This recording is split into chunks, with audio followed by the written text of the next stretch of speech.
이전에 우진수는 조용히 관찰하고 있었다. 모든 것을 혼자 짊어졌던 외로운 영웅은 생각해봐. 강력하고 막을 수 없지만 고립된 수호는 달랐다. 그의 힘은 사람들을 하나로 모았다.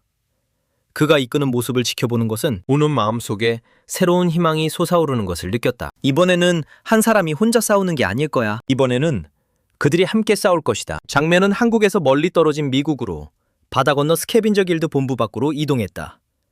세계에서 가장 두려운 헌터 중 한 명인 토마스 안드레가 휴식을 취하고 있었다. 그는 국가급 헌터로 인류 중 가장 강한 자였다. 천천히 그의 조수가 다가왔다. 그녀는 확고한 자신감으로 그에게 중요한 것을 간과하고 있다고 상기시켰다. 그녀는 그가 아즈레 길드를 방문한 것과 곧 있을 한국 여행 계획에 대해 언급했다. 그의 얼굴에 희미한 미소가 떠올랐다. 그는 기억했다. 그 이름, 성수호. 그에게는 아직 너무 이른 일이었다. 움직이기에는 너무 이른 시기였다. 간섭하기엔 너무 이르다. 그는 그것을 완전히 잊지 않은 과일을 따는 것에 비유했다. 조수는 망설였다. 처음에는 이해하지 못했다. 그래서 토마스가 설명했다. 성색 길드는 이미 한번 무너졌어. 그들의 명성은 아주 회복되지 않았지. 심지어 스캐빈저 길드도 그 충돌에서 손실을 입었어. 이제 수호는 다시 깨어나 S랭크에 도달했다. 지금 한국으로 간다면 얻을 것도, 이점도, 보상도, 이익도 없을 것이다. 조수는 잠시 멈추고 신중하게 그의 전우였던 랜돌프에 대해 물었다. 잠깐 동안 분위기가 바뀌었다. 토마스는 천천히 눈을 감았다. 기억의 짐에 눌려. 그는 복수를 원한 적이 없다고 인정했다. 피를 원한 적도 없었다. 그가 원하는 것은 단 하나였다. 랜돌프의 죽음이 결코 잊혀지지 않는 것. 천천히 그는 하늘을 향해 손을 올렸다. 조용한 격리, 쓰러진 자에게 한 약속. 그 후 조수가 그에게 새로운 보고서를 건넸다. 토마스는 그것을 받아들였다. 그의 눈은 화면을 훑었다. 그의 안경에 부드럽게 빛이 반사되었다. 정부는 명확했다. 한국에서 새로 형성된 S급 게이트, 대재앙 이후 처음으로 전 세계적인 비상 요청, 전 세계적인 지원 요청이었다. 토마스의 얼굴에 천천히 미소가 퍼졌다. 포식자처럼 위험하게. 과일이 마침내 익었다. 그는 일어섰다. 망설임 없이 명령을 내렸다. 항공기를 준비하라고, 한국에 알리라고. 수직가 길드가 대응할 것이라고. 즉시 조수는 명령을 확인하고 떠났다. 토마스는 뒤에 남아 강철처럼 단단한 눈빛을 유지했다. 랜돌프를 위해, 명예를 위해, 정의를 위해 그는 세상의 대가를 치르게 할 것이다. 장면은 다시 한국으로 전환되었다. 위험한 던전 깊숙이 최종인은 침묵 속에 앉아 있었다. 그의 손바닥에는 이상한 물건이 놓여 있었다. 그것은 움직이는 어둠으로 만들어진 팔찌였다. 그 표면은 끊임없이 움직이며 마치 연기가 금속으로 형상화된 것 같고 그림자가 생명을 얻은 것 같았다. 그의 앞에 시스템 창이 떠올랐다. 영웅 등급 팔찌, 효과, 화염 피해 증가, 방어력 증가, 활성 스킬, 급속 연소. 수호는 그 팔찌를 최를 위해 특별히 제작했다고 설명했다. 그의 불꽃을 위해, 그의 전투를 위해, 그의 전투 스타일을 위해 디자인된 것이었다. 최는 진지하게 고개를 끄덕였다. 그의 눈에는 감사의 마음이 가득했다. 그는 손에 든 팔찌를 돌리며 그 표면 아래의 부드러운 열기를 느끼며 진심으로 감사를 표했다. 몇 년 만에 처음으로 그의 내면에서 무언가가 변했다. 강해지는 것이 더 이상 환상처럼 느껴지지 않았다. 그는 그 후에 다른 이야기를 꺼냈다. 수호가 모든 헌터들, 모든 동료들, 전체 팀을 위해 비슷한 장비를 만들고 있다는 소문을 들었다고 했다. 그는 한 사람이 하기에는 너무 많은 일이 아닐까 의문을 가졌다. 수호는 억지로 미소를 지으려 했다. 그는 잘하고 있다고 주장했다. 모든 것이 통제되고 있다고 말했다. 이전 회의에서의 모든 장비가 이미 완료되었다고 했다. 하지만 그의 몸은 진실을 드러냈다. 눈 밑에 다크서클, 떨리는 손, 고르지 않은 호흡. 그는 간신히 버티고 있었다. 최이가 더 말하기 전에 충성스러운 그림자 개미 베로가 나타났다. 그의 눈은 깊은 걱정으로 수호에게 집중되었다. 베로는 진실을 알고 있었다. 이틀 동안 쉬지 않고 사냥만 했어. 제대로 쉬지도 못하고 제대로 잠도 못 잤어. 그리고 긴 밤을 시스템 퀘스트를 완료하는 데 보냈지. 재료를 모으고 장비를 만들고 심지어 치유 물약을 준비하는 것조차도 그 부담을 숨길 수 없었다. 수호는 모두를 위해 자신을 파괴하고 있었다. 베루는 자랑스러우면서도 두려웠다. 그러자 수호의 몸이 마침내 버티지 못했다. 길고 통제할 수 없는 하품이 터져 나왔다. 너무 크게, 너무 갑작스러워서 수호 자신도 놀란 표정을 지었다. 최는 조용히 지켜보았다. 그에게 수호는 단순히 열심히 일한 게 아니라 완전히 탈진한 상태였다. 그는 다른 사람들이 더 강하게 설 수 있도록 자신의 한계를 넘어서고 또 넘어섰다. 수호가 이 정도로까지 한다면 자신도 뒤처질 수 없었다. 약해질 수 없었다. 변명도, 망설임도, 후퇴도 없었다. 수호는 마지막으로 남은 섀도우 포즈 건틀릿을 들어올렸다. 그의 손이 떨렸다. 그는 떨리는 숨을 내쉬었다. 수호는 그것을 협회 회장 우준출에게 전달하면 드디어 쉴 수 있을 거라고 설명했다. 최는 즉시 자신도 함께 가겠다고 말했다. 수호는 거절하려 했다. 그럴 필요가 없다고 말했다. 하지만 최는 단호한 표정으로 앞으로 나섰다. 그는 따라가는 것이 아니라고 설명했다. 그에게도 참석해야 할 회의가 있다고 했다. 그는 잠시 멈추고 진실을 밝혔다. 토마스 안드레가 한국에 온다는 것이었다. 수호는 얼어붙었다. 그의 몸은 굳어졌고 숨이 멎었다. 토마스 안드레, 국가급 헌터였다. 장면은 헌터협회 본부로 빠르게 전환되었다. 거대한 건물은 긴장감으로 가득 차 있었다. 성수호와 최종희는 복도를 나란히 걸어갔다. 그들의 발소리가 날카롭게 울렸다. 그들이 회의장 쪽으로 코너를 돌았을 때 그들은 멈췄다. 사냥꾼들이 길을 막고 있었다. 검은 제복을 입은 수십 명의 남녀가 어깨를 맞대고 서 있었다. 그는 조용히 말했다. 대통령 사무실 근처에 사냥꾼들이 너무 많이 모였어. 최는 낮은 목소리로 대답했다. 이들은 토마스 안드레스의 사람들이었고 약탈자 길드였다. 그는 손을 들어 수호에게 멈추라는 신호를 보냈다. 최는 차분하게 그에게 밖에서 기다리라고 지시했다. 수호는 반박하지 않고 뒤로 물러섰다. 그들의 자세와 살기를 관찰했다. 그는 그들을 알아보았다. 피라미드 던전에서 통제권을 잡으려 했던 바로 그 길드였다. 그의 표정이 어두워졌다. 그들도 S급 게이트를 노리고 있었다. 다른 사람들처럼. 회의실안은 유리라도 자를 듯한 날카로운 분위기였다. 최정인이 문을 닫고 들어서는 순간 그는 압박감을 느꼈다. 우진철은 테이블에 앉아 있었다. 그의 맞은편에는 토마스 안드레와 그의 보좌관 로라가 앉아 있었다. 최 씨는 그의 옆에 앉아 약간 고개를 숙였다. 그는 헌터스 길드의 대표로서 정중하게 자신을 소개했다. 그가 토마스를 보자마자 맥박이 빨라졌다. 압박감이 점점 커지고 있었다. 그 남자에게서 뿜어져 나오는 것은 인간적이지 않았고 거대한 무언가의 입속을 들여다보는 것 같은 느낌이었다. 그는 마치 지배력이 자연스럽게 몸에 배어있는 사람처럼 태연하게 인사를 되돌려 주었다. 그의 조수가 앞으로 나섰다. 그녀는 시간을 낭비하지 않았다. 그녀는 즉시 스캐빈저 길드의 조건을 제시했다. 그들의 조건은 명확했다. 첫째, 한국은 다른 어떤 나라의 지원도 받지 않고 오직 스캐빈저 길드의 지원만을 받아들일 것이다. 둘째, 수집자 길드는 게이트에서 나오는 모든 자원의 80%를 받게 될 것이다. 방 안은 즉시 어두워졌다. 우진철은 그 숫자를 믿을 수 없다는 듯이 반복했다. 80%? 터무니없었다. 받아들일 수 없었다. 토마스는 얇은 미소로 대답했다.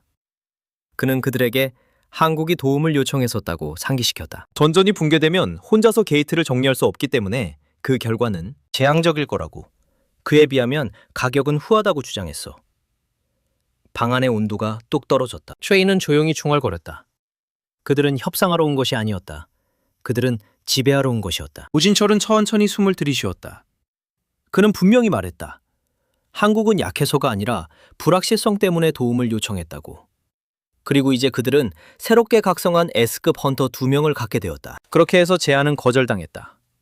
그들은 다른 곳에서 도움을 구할 것이다. 토마스의 미소가 사라졌다. 공기가 떨렸다. 그의 여유로운 자세가 사라졌다. 어두운 무언가가 드러났다. 그의 목소리가 낮아졌다. 그는 이집트 필드형 던전에 대해 들어본 적이 있는지 물었다. 그는 랜돌프가 그곳에서 죽었다고 설명했다. 그들의 엘리트 중 한 명이었고 다른 몇 명도 쓰러졌다. 아수라 길드가 있었고 한국 헌터들도 있었다. 그 후 소문이 퍼졌다. 스캐빈저가 아수라보다 힘이 뒤처졌다는 이야기를 듣고 그는 그 모욕을 지우기 위해 직접 아수라를 찾아갔어. 그리고 그곳에서 그들의 사냥꾼 중 한 명이 한 이름을 밝혔지. 그는 로라에게 그들을 상기시켜달라고 부탁했다.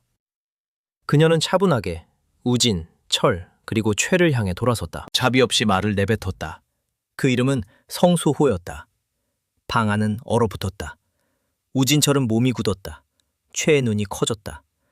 수호의 이름을 듣는 것은 마치 천둥을 듣는 것 같았다. 토마스는 머리를 쓸어넘겼다. 그의 짜증은 점점 위협적으로 변해갔다. 그는 그들에게 경고했다.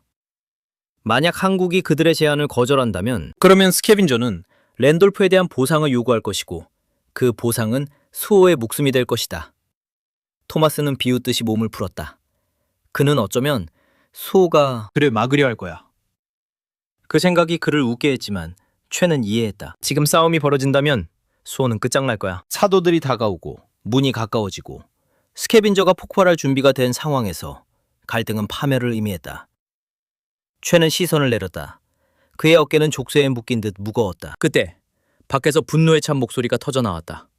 누군가가 스캐빈저를 도둑처럼 행동한다고 비난했다. 한 사람이 화를 내며 누가 이걸 허락했는지 따져 물었다. 하지만 발걸음은 멈추지 않았다. 한 목소리가 정중하게 아직 기회가 있을 때 움직이라고 명령했다. 문이 갑자기 열리며 성수호가 안으로 들어섰다. 그는 경비원들에게 비키라고 명령했다. 그들이 그를 제지하려 했지만 보이지 않는 힘이 그들을 내동댕이 쳤다. 토마스와 로라는 돌아서며 충격이 짜증으로 변한다. 우진, 최 씨는 즉시 일어섰다. 그들은 그의 이름을 부르며 그가 무엇을 하고 있는지 물었다. 소호는 그들의 걱정을 무시했다. 그는 방해해서 미안하다고 사과하고 나중에 책임지겠다고 약속했다. 하지만 침묵을 지키는 것은 거부했다. 최는 그에게 도대체 무슨 계획이냐고 애원하며 물었다. 소호는 행동으로 대답했다.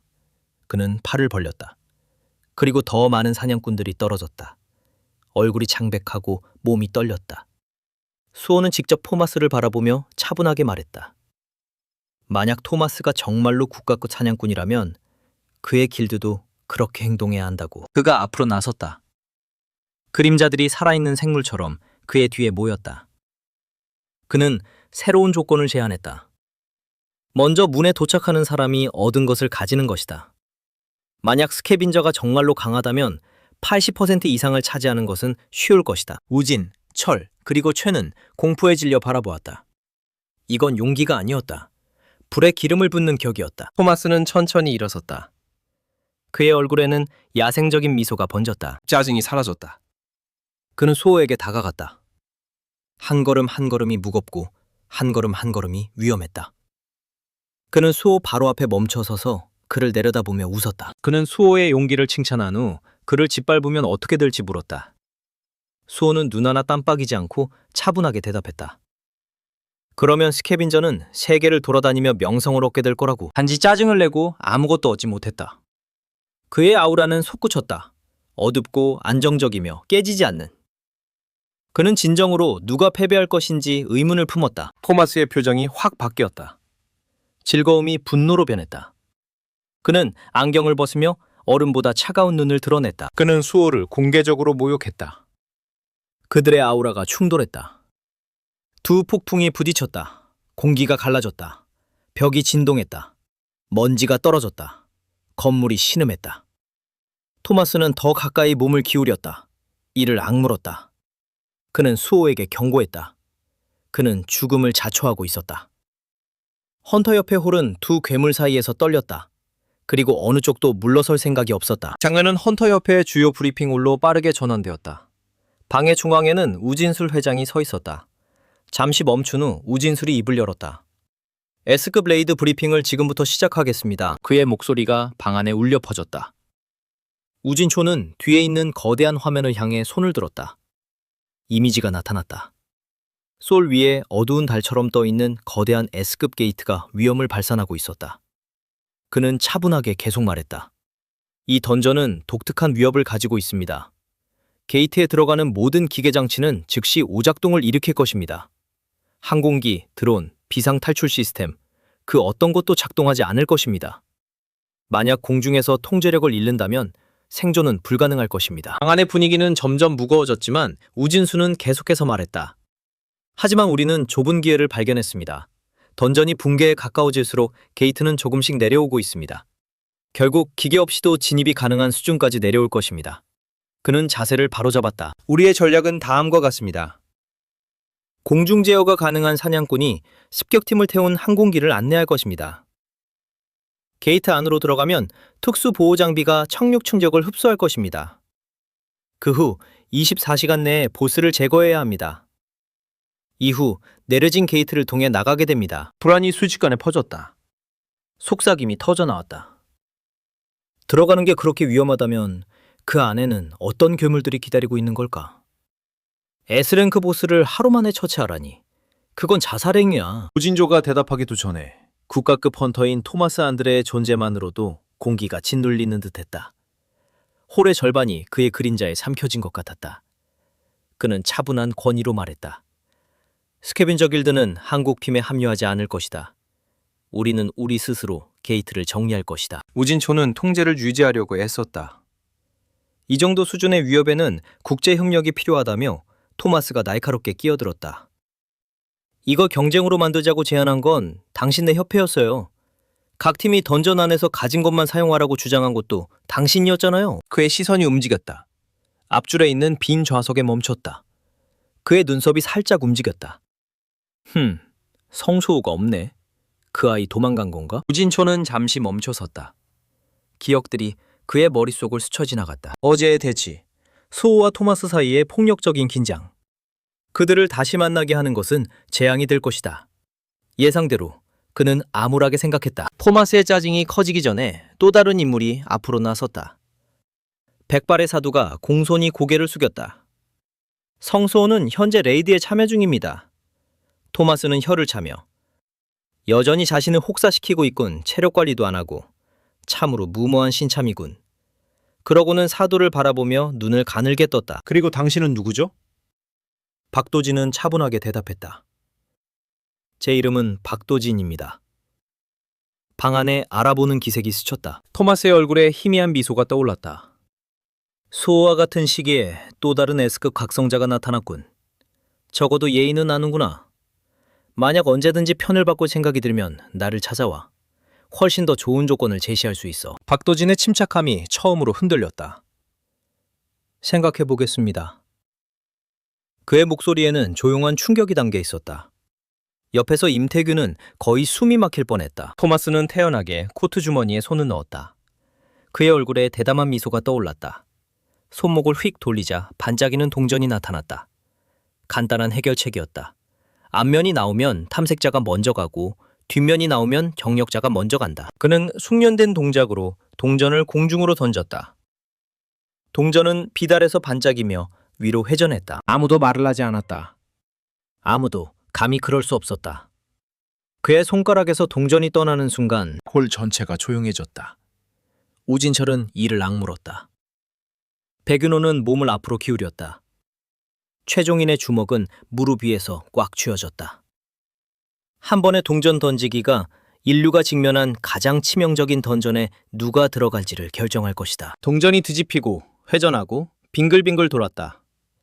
수백 명의 긴장한 사냥꾼들 사이에서 유일하게 한 사람만이 침착함을 유지하고 있었다. 사도였다. 그의 황금빛 눈은 회전하는 금속을 따라갔다. 그는 마치 이미 결과를 알고 있는 듯한 희미한 미소를 입가에 띄었다. 동전은 최고점에 도달했다. 멈추더니 쓰러졌다. 그리고 그 순간 모두 숨을 멈췄다. 멀리 미지의 던전 깊숙이 아르샤는 팔짱을 낀 채 앞으로 걸어갔다. 그녀는 사도가 S급 게이트 공격에 합류한다는 소식을 들었다고 말했다. 사도는 감정 없이 그녀를 바라보았다. 호기심도 짜증도 없었고 오직 차갑고 세련된 침묵만이 있었다. 그는 그녀에게 곤충을 통해 자신을 감시하는 것을 멈추라고 이미 경고했었다고 상기시켰다. 아르샤는 부드럽게 웃으며 전혀 개의치 않았다. 그녀는 자신이 그를 전혀 지켜보지 않았다고 주장했다.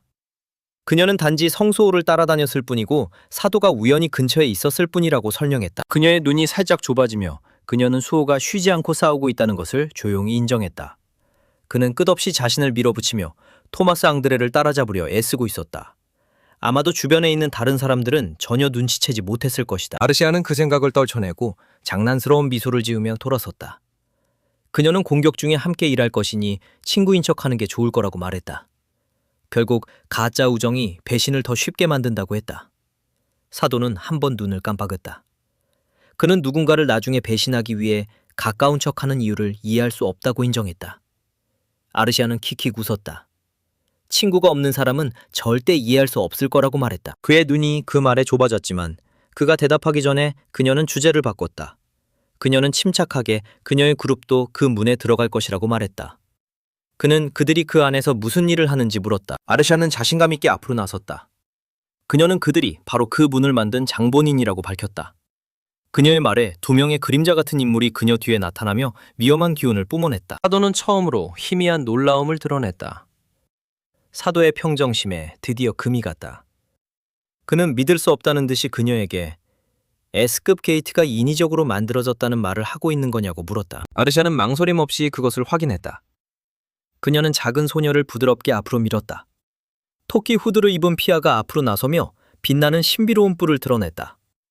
아르샤는 피아가 문을 만드는 능력을 가지고 있다고 설명했다. 하지만 그녀는 그들의 위치나 안정성을 제어할 수 없었다. 그래서 하늘에 문이 나타나기 시작했고 가라앉기 시작한 것이었다. 피아는 아르샤가 너무 많은 것을 드러냈다고 항의하며 불안하게 팔을 흔들었다. 사도는 조용히 정보를 흡수했다. 이제 그는 이해했다. 갑자기 그는 피아를 향해 돌아서서 그녀의 능력이 다른 세계로 가는 길을 열 수 있는지 물었다. 소녀는 공포에 얼어붙었다. 그가 말을 잇기 전에 아르샤가 그들 사이에 끼어들었다. 그녀의 목소리는 얼음처럼 차가웠다. 그녀는 그런 일이 불가능하다는 것을 분명히 했다. 심지어 군주급 존재들도 그런 일을 할 수 없다고 했다. 그녀는 그가 피아를 이용하려 한다면 그가 숨기고 있는 모든 비밀을 성소에게 폭로하겠다고 경고했다. 사도의 턱이 굳어졌지만 그는 반박하지 않았다. 아르시아는 교활한 미소를 지으며 손을 내밀고 습격에서 파트너가 되자고 제안했다. 그는 즉시 뒤로 물러섰다. 그는 거절했다. 그는 자신만의 임무가 있다고 말했다. 토마스 안드레. 사냥꾼들 사이에서 거인처럼 서 있다. 무자비한 생각이 뒤따랐다. 게이트의 혼란은 국가급 사냥꾼을 차지할 완벽한 기회가 될 것이다. 아르시아는 그가 떠나는 모습을 재미있게 지켜봤다. 그녀는 그가 이윤석으로 시작해서 이제는 토마스 안드레를 목표로 삼고 있다고 놀렸다. 그리고 공격을 늦추는 것이 무슨 일이 있어도 그녀의 그룹에 이득이 될 것이라고 무심하게 덧붙였다. 사도는 한번 뒤돌아보았다. 그는 그녀에게 간섭하지 말라고 말했다. 아르샤는 그에게 왜 그들이 문을 만들었는지 궁금하지 않냐고 물으며 뒤에서 외쳤다. 그는 멈추지 않았다. 그는 그들의 동맹이 신뢰가 아닌 필요에 기반한 것이라고 말했다. 그리고 그녀가 설명을 피하고 있다면 그것은 그가 결코 그것을 받아들이지 않을 것임을 의미했다. 아르샤스는 한숨을 쉬었다. 그는 참을 수 없을 정도였다. 친구가 없는 것도 당연했다. 사도는 소용돌이 치는 푸른 입구를 향해 곧장 걸어갔다. 그의 주변 공기가 일그러졌다.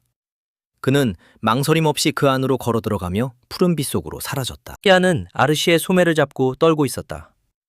그녀는 그와 함께 일하는 것이 정말 안전한지 물었다. 만약 그가 성공한다면 다른 세계가 침략할지도 모른다는 두려움이 있었다. 그녀는 문을 지키는 것이 자신의 몸을 망치고 있다고 고백했다. 시스템은 도움이 되지 않았다. 그녀는 두려웠다. 아르샤는 천천히 돌아섰다. 그녀의 목소리는 부드러워졌다. 그녀는 피아의 이름을 조심스럽게 불렀다. 그녀의 표정이 어두워졌다. 차가운 빛이 그녀의 눈에 불타올랐다. 그녀의 목소리는 싸늘해졌다. 그녀는 왜 피아가 그들을 여기까지 이끈 시스템을 의심하는지 물었다. 그 의심이 그녀를 귀찮게 만든다고 말했다. 그녀는 피아에게 모든 명령을 완벽하게 따랐다고 상기시켰다. 심지어 군주들도 두려워하는 S급 게이트를 만들 만큼 아르샤는 가까이 몸을 기울였다. 그녀는 단호하게 말했다. 그녀의 성장은 그녀 자신의 것이 아니었다. 그것은 시스템의 축복이었다. 시스템은 그들을 완벽한 군주로 다듬기 위해 존재했다. 아르시아는 갑자기 피아를 꽉 껴안았다. 그것은 위로하는 것처럼 보였다. 하지만 그녀의 목소리는 여전히 단호했다. 그녀는 피아에게 다시는 시스템에 대해 의문을 제기하지 말라고 명령했다. 그녀의 목소리는 인위적으로 부드러워졌다. 그녀는 피아에게 시스템이 그녀의 구조를 보았다고 상기시켰다. 그것이 없었더라면 그녀는 영원히 길을 잃었을 것이다. 그녀는 승천을 약속했어. 완벽한 몸, 완벽한 형태, 완벽한 군주들. 압도된 피아는 무너져 내렸다. 그녀는 흐느끼며 반복해서 사과했다. 다시는 의심하지 않겠다고 약속했다. 아르시아는 만족스럽게 고개를 끄덕였다. 순종은 그녀에게 잘 어울렸다. 그들 뒤에서 숨어있던 인물이 조용히 불만스러운 표정으로 지켜보고 있었다. 서늘한 파란색 시스템 창이 나타났다. 그녀는 자신감 있게 미소 지으며 그들의 다음 임무를 환영했다. 테스트가 확장되었습니다. S급 게이트 안에서 서리의 공기를 찾아 모집하세요. 장면은 제한구역으로 바뀌었다. 사냥꾼들이 정확한 대응으로 모였다. 비상 준비가 절정에 달했을 때 거대한 항공기가 활주로에 쾅 하고 내려앉았다. 엔진은 마치 야수처럼 포효했다. 혼란 속을 걸어가는 토마스 안드레. 그의 뒤를 바짝 따르는 로라. 그는 주변을 둘러보며 이번 습격이 얼마나 대규모인지, 심지어 B급 헌터들까지 발굴 작업에 필요할 정도라고 말했다. 그에게는 그저 거대한 구경거리일 뿐이었다. 로라는 여전히 그녀의 전문적인 태도를 유지했다. 그는 전례 없는 S급 게이트가 나타났다고 말하며 그녀에게 그 의미를 이해하느냐고 물었다.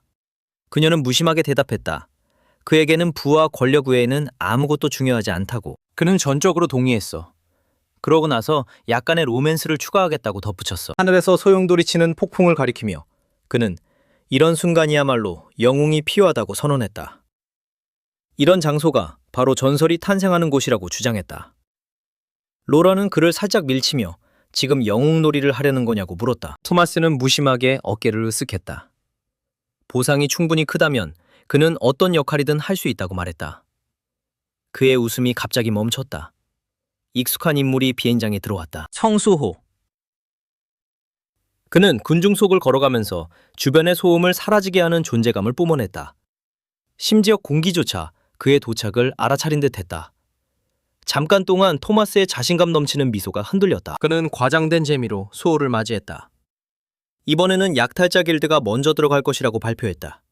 그들 사이의 격차가 더 벌어질 것이라고 주장했다. 그러자 그는 수호에게 그의 계획이 무엇인지 물었다. 수호는 반응하지 않았다. 움찔하지도 않았다. 도발에 넘어가지도 않았다. 그는 단지 고개를 약간 기울이며 차분하고 알 수 없는 눈으로 토마스를 바라볼 뿐이었다. 그는 한 손을 느긋하게 들어 올렸다. 그는 단순히 그것을 토마스의 핸디캡으로 간주하겠다고 말했다. 말은 단순했지만 어떤 모욕보다도 날카로웠다. 수호가 걸어가는 것을 보며 토마스는 눈을 가늘게 떴다. 그는 조용히 로라에게 그들이 수호를 단지 사흘 전에 만난 것이 아니냐고 물었다. 그녀는 그렇다고 확인했다. 그의 미간이 더 깊어졌다. 그는 왜 수호가 지금 이렇게 다르게 느껴지는지 혼잣말로 궁금해했다. 그 아우라, 마치 인간이 아닌 무언가가 인간의 껍질을 뒤집어 쓴 것 같았다. 그가 더 생각하기도 전에 문이 폭발했다. 눈부신 빛이 밖으로 터져나왔다. 소용돌이가 우주적 입처럼 크게 열렸다. 수호는 문에서 뿜어져 나오는 압도적인 힘을 느끼며 고개를 들었다. 그는 S급 문이 완전히 다른 차원에 존재한다는 것을 깨달았다. 조정인, 옆에 서 있는 임태주, 백윤호, 마동욱, 그리고 다른 상위 헌터들이 그들 뒤에 대열을 이루었다. 조는 수호에게 왜 그렇게 심각한 표정을 짓고 있는지 물었다. 모든 게 순조롭게 진행되고 있었다. 그는 수호가 쓰레기 길드에게 지는 것을 걱정하지 않는다고 놀렸다. 수호는 차분하게 대답했다. 그는 자신이 지지 않았다고 말했다. 토마스는 자신감에 기뻐하며 활짝 웃었다. 가까이에서 사도 박도진은 갑자기 몸이 굳어졌다. 그는 뭔가 이상한 것을 감지했다. 수호의 뒤에 작은 곤충이 조용히 내려앉았다. 아르시는 익숙하다. 숨어서 지켜보고 있다. 엔진이 천둥처럼 울렸다. 첫 번째 수송기가 비행기들이 하늘로 치솟아 게이트를 향해 나아갔다. 눈과 파편이 활주로를 가로질러 폭발했다. 두 대의 항공기가 더 뒤따라 얼어붙은 구름을 가르며 날아올랐다. 그리고 그들의 상승과 함께 S랭크 레이드가 시작되었다. S급 게이트 안에서는 파괴가 사방으로 펼쳐져 있었다. 불타는 잔해가 얼어붙은 황무지를 뒤덮고 있었다. 산소각난 수송기가 눈 위에 찔려 있는 듯 기울어져 있었다. 충돌로 인해 산산이 부서져 있었다. 연기가 회색 하늘로 소용돌이치며 올라갔다. 불길이 부서진 잔해 위로 기어가고 있었다. 혼란의 중심에서 성소호는 홀로 서 있었다. 눈이 그의 주위를 떠돌며 파괴된 모습을 바라보았다. 그는 천천히 숨을 내쉬었다. 어떻게 이렇게 끝나버린 걸까? 문에 들어가기 전에 수송기는 맹렬한 눈보라 속에서 격렬하게 싸웠다. 오두마가는 긴장감으로 숨이 막힐 지경이었다. 수호는 팔꿈치를 무릎에 얹고 앉아 있었다. 그의 시선은 바닥에 고정되어 있었다. 닭은 수호가 평소와 다르게 긴장한 모습을 차분히 지켜보았다. 수호는 숨을 내쉬며 그냥 생각 중이었다고 대답했다. 잠시 멈춘 후 그는 주로 약탈자 길드가 또다시 먼저 들어간 것에 대한 생각이라고 인정했다. 그 기억은 마음속에 깊이 새겨져 있었다. 토마스 안드레스의 거만한 미소, 그 무심한 동전 던지기, 자신을 배제한 결정. 짜증이 치밀어 올랐다. 그는 억지로 그것을 눌렀다. 닭은 차분하게 그에게 전쟁의 순서를 바꾸지 않을 것이라고 상기시켰다. 그들이 먼저 도착했을 뿐이었다. 수호는 겉으로는 동의했지만 S급 게이트는 전 세계에 이익이 되었지만 속으로는 그들의 자존심을, 특히 토마스 안드레스를 짓밟고 싶었다. 통로 건너편에서 베그노는 자신감 있게 몸을 앞으로 기울였다. 그는 약탈자 길드가 최고팀을 데려왔다고 지적했다.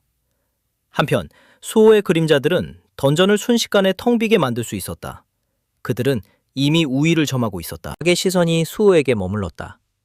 읽을 수 없는 무언가가 스쳐 지나갔다. 이제는 확실히 느낄 수 있었다. 수호의 만화가 성장했다. 서서히가 아니었다. 폭발적으로, 더 밀도 있고, 더 날카롭고, 굶주린 듯했다. 그때 그는 마동욱과 임태규를 알아차렸다. 그들의 아우라도 변해 있었다. 그림자 장비로 강화되어 마치 살아있는 문양이 몸에 새겨진 듯했다. 결론은 조용히 형성되었다. 모든 것이 수호에게로 이어졌다. 수호는 갑자기 그를 향해 몸을 돌렸다. 그는 아직 박에게 장기를 주지 않았다고 무심하게 말했다. 그의 손바닥에서 그림자가 피어올랐다. 어둠의 만화가 응축되었다. 뒤틀렸다. 굳어졌다. 살아있는 어둠으로부터 만들어진 무기가 형성되었다. 마법이 오두막안을 울렸다. 박은 본능적으로 긴장했다. 수호는 과거의 도움에 대한 감사의 표시로 그 물건을 건넸다. 박은 그것을 주의 깊게 살펴보았다. 그는 그것이 자신을 추적하는지 물었다. 수호는 즉시 부인했다. 완전히, 단호하게. 박이 불편하다면 거절할 수 있다고 말했다. 박은 망설였다. 아르시의 목소리가 그의 마음속에서 울려 퍼졌다. 가까이 가서 그의 신뢰를 얻고 그 다음에 그것을 파괴해. 그녀를 비웃는 웃음소리가 뒤따랐다. 너는 친구조차 없잖아. 긴 침묵 끝에 박은 무기를 받아들였다. 그는 수호가 솔직하다면 그것을 사용하겠다고 조용히 말했다. 수호의 자세는 안도감에 부드러워졌다. 그는 이번 습격을 함께 끝내자고 말했다. 갑자기 항공기가 심하게 흔들렸다. 최중인의 목소리가 혼란 속을 가르며 들려왔다. 그는 모두에게 대비하라고 명령했다. 그들은 문을 통과하고 있었다. 바깥 세상은 소용돌이치는 푸른 빛으로 녹아들었다. 그들은 얼어붙은 왕국을 뚫고 나아갔다. 끝없이 펼쳐진 하얀 평원, 톱니 모양의 얼음 절벽, 울부짖는 폭풍, 바람이 마치 살아있는 짐승처럼 모든 것을 때렸다. 사냥꾼들은 경외감과 두려움에 창문에 바짝 다가섰다. 그러다 엔진이 푸드득거렸다. 한 번, 두 번, 그리고 죽었다. 비행기가 가라앉기 시작했다. 트레이는 차분하게 안경을 고쳤었다. 그는 게이트 안에서는 비행이 불가능하다고 설명했다. 그들은 하강 캡슐로 이동해야 했다. 그는 단호하게 그들에게 말했다. 던전을 정리해라. 후퇴는 없다. 망설임도 없다. 그들은 인류의 첫 번째 방패였다. 사냥꾼들은 일제히 대답했다. 두려움은 결의로 굳어졌다. 박은 그들을 지켜보며 가슴 속에 차가운 무언가가 조여오는 것을 느꼈다. 이 팀은 단순히 괴물과 싸우기 위해 모인 것이 아니었다. 그들은 사도들에 맞서기 위해 만들어진 것이었다. 그에게 맞서기 위해 그의 어깨 위로 희미한 황금빛 불꽃이 반짝였다. 그의 힘이 깨어났다. 그는 조용히 그것을 이쪽으로 향하게 했다. 이씨의 팔에 번개가 모였다. 보이지 않지만 치명적이었다. 박 씨의 생각은 명확했다. 아무도 방해하지 않을 것이다. 니 씨는 바닥에 손을 내리쳤다. 황금빛 전기가 폭발했다. 금속이 비명을 질렀다. 항공기가 격렬하게 흔들렸다. 수호는 왜곡을 즉시 감지했다. 그는 그 추철을 향해 몸을 돌렸다. 그의 눈에 경계가 번뜩였다. 다른 사람들이 반응하기도 전에 하늘이 불타올랐다. 눈부신 폭발이 항공기를 산산조각냈다. 불과 금속이 폭풍 속으로 흩어졌다. 불꽃은 녹은 꽃잎처럼 후용돌이쳤다. 수송기는 파괴의 폭풍 속으로 사라졌다. 아래에서 약탈자 길드의 선발대가 멈춰섰다. 그들은 믿을 수 없다는 듯 위를 올려다보았다. 한 사냥꾼이 한국팀의 항공기가 폭발했다고 외쳤다. 토마스 안드레는 불덩이를 힐끗 보고는 어깨를 으쓱했다. 그는 그것을 극적인 등장이라고 불렀다. 부하 직원이 도와드릴까요? 하고 물었지만 토마스는 냉정하게 거절했다. 에스크번터들은 그렇게 쉽게 죽지 않아. 그는 멀리 있는 빙하봉우리를 향해 몸을 돌렸다. 그들 사이로 거대한 그림자들이 숨어 있었다. 이제 그만 보고 그가 명령했다. 습격을 시작한다. 그의 길드는 움직이기 시작했다. 그들의 발걸음은 폭풍 속으로 사라졌다. 한편 천천히 성수호가 눈을 떴다. 차가운 기운이 그의 피부를 파고들었다. 그는 그의 등을 누르고 있었고 얼어붙은 바람이 그의 옷을 뚫고 지나갔다. 파괴된 항공기에 불타는 파편들이 툰드라 위로 계속 떨어졌다. 산산이 부서진 별들처럼 흩어졌다. 방금 전까지만 해도 그는 수송기 안에 있었다. 이제는 모든 것이 사라졌다. 수호는 힘겹게 몸을 일으켰다. 얼음이 그의 어깨에서 미끄러지며 한쪽 무릎을 세웠다. 주변의 사내들은 명확히 상황을 설명하고 있었다. 폭발로 인해 모두가 사방으로 흩어졌다. 수호의 가슴이 조여왔다. 그는 재빨리 자신의 장비를 점검했다. 몸에 묶인 그림자 아이템은 여전히 안정적인 에너지를 발산하고 있었다. 작동하고 있었다. 그의 유물이 살아남았다면 다른 사람들도 가능성이 있었다. 그들은 살아있었다. 그것만으로도 충분했다. 그의 어깨가 조금 이완되었다.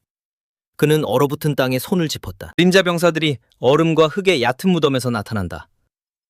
그들의 거대한 형체는 검은 불꽃으로 반짝였다.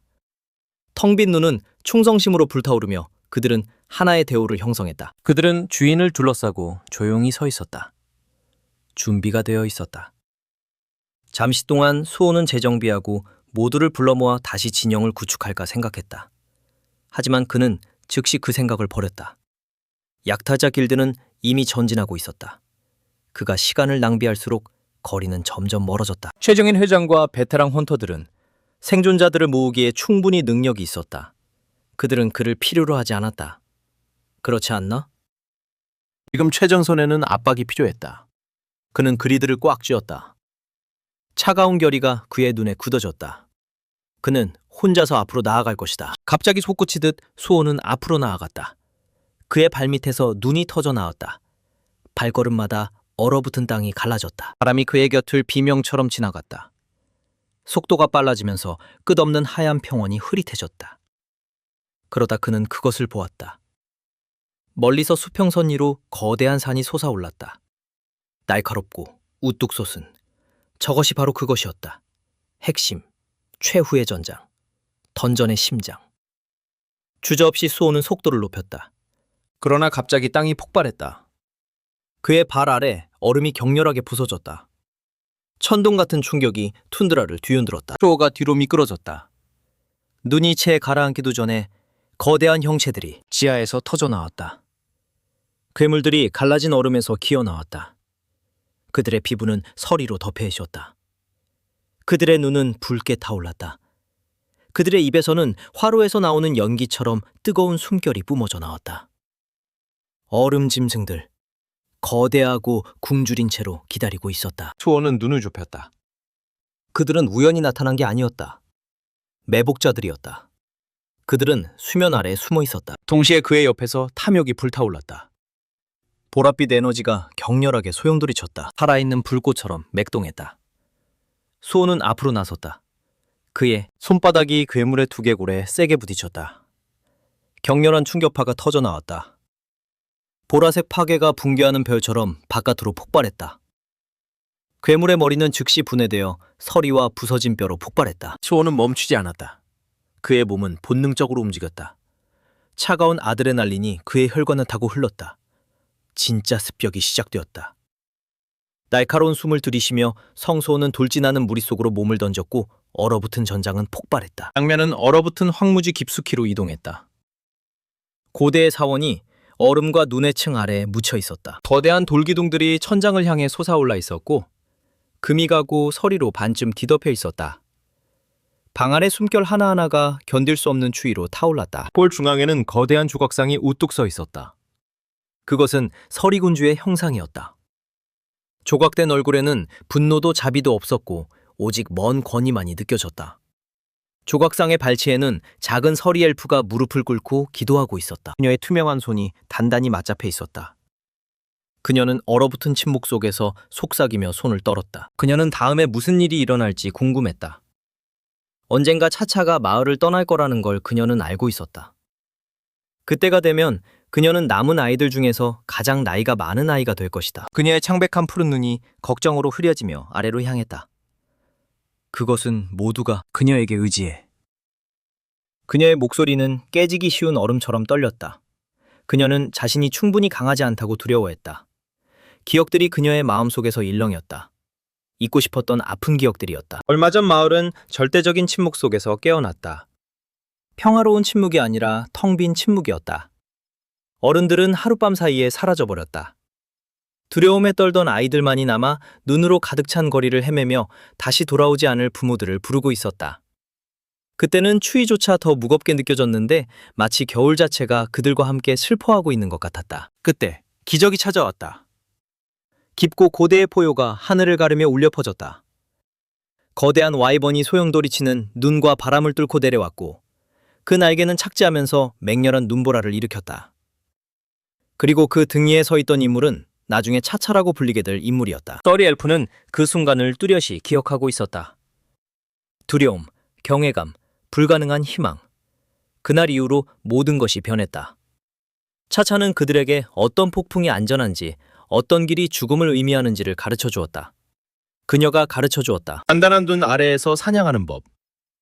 얼어붙은 잔해로 피난처를 짓는 법.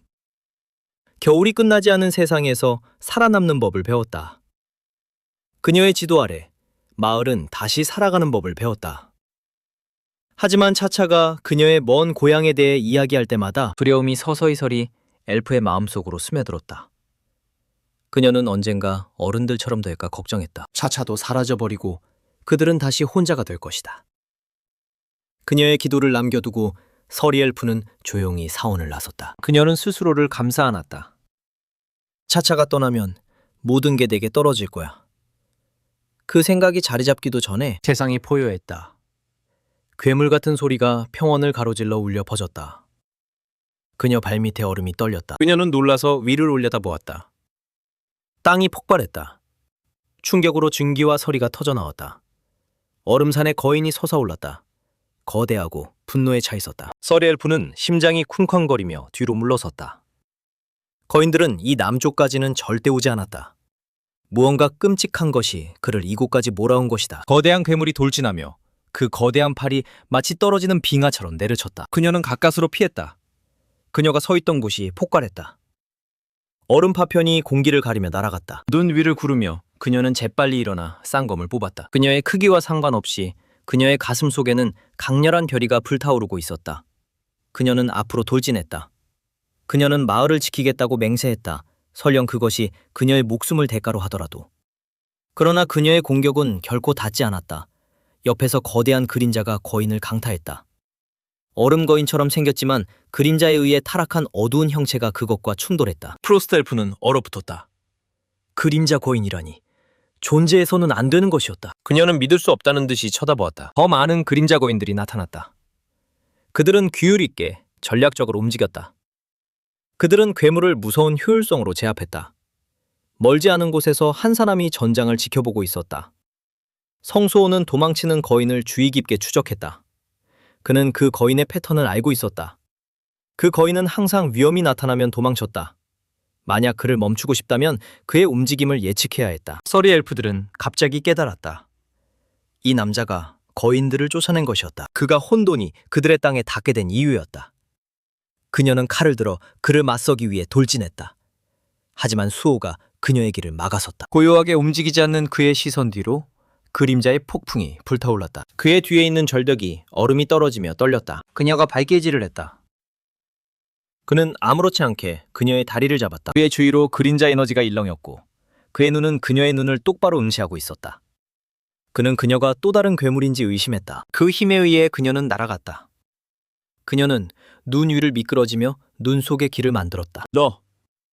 단신이 멈추며 그녀는 얼음 위에 발뒤꿈치를 깊게 박았다. 수호의 뒤에서 그림자 거인이 솟아올랐다. 그는 소리 없이 그의 어깨에서 내려왔다. 전장은 그의 주변에서 조용히 변하는 듯했다. 그의 시선은 그녀에게 집중되었다. 그는 그녀의 자세를 분석했다. 그녀의 떨리는 손, 그녀의 완고한 결심. 그녀는 아직 어린아이였다. 하지만 그녀는 혼자서 거인을 마주했다. 그녀의 이름은 시카였다. 그녀는 다시 칼을 들었다. 수호는 이런 곳에서 아이가 싸울 줄은 몰랐다고 말했다. 그가 말을 끝내기도 전에 시카가 공격했다. 그녀는 순식간에 사라졌다. 그녀의 공격은 정확했다. 치명적이었다. 수호는 돌아보지 않았다. 그녀의 칼날이 허공을 갈랐다. 그녀는 그의 옆을 스쳐 지나갔다. 눈이 커졌다. 그녀는 놓치지 않았다. 무시당한 것이었다. 그는 뒤로 돌아봤다. 그의 시선은 조용한 위협을 내뿜고 있었다. 그는 그녀를 귀찮다고 불렀다. 그리고 압박이 무너졌다.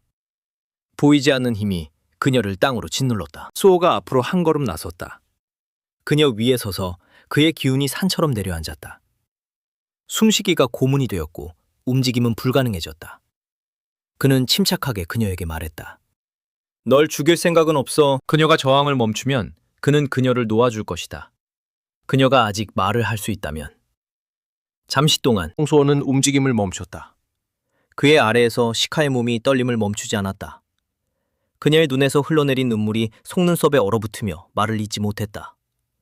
그녀는 목숨을 구걸하고 있었다. 그녀의 이마가 눈 속에 파묻힌 채 공포가 부서진 조각처럼 그녀에게서 쏟아져 나왔다. 그녀는 사과했다. 그를 공격하지 말았어야 했다고 인정했다. 그녀는 자신을 기다리는 사람들이 있고 돌아가야 할 곳이 있다고 설명했다.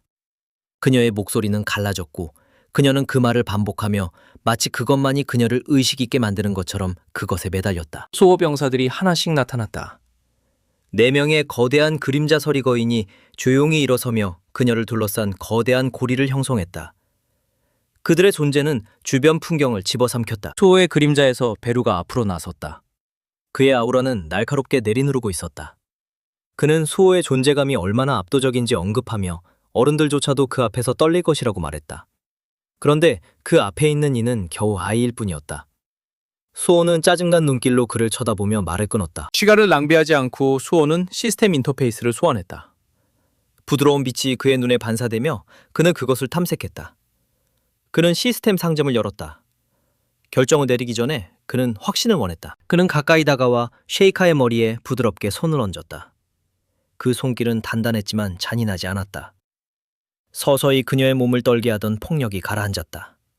그녀는 얼굴을 들었다. 그녀의 눈에는 눈물과 두려움 그리고 연약한 희망이 가득 차 있었다. 수호는 몸을 낮춰 그녀와 눈을 맞췄다. 그리고 코트 안에서 초콜릿바를 꺼냈다. 그는 그것을 그녀에게 내밀었다. 그의 표정은 예상치 못하게 부드러웠다. 그는 그녀에게 먹으라고 하며 그 후에는 울음을 멈추라고 권했다.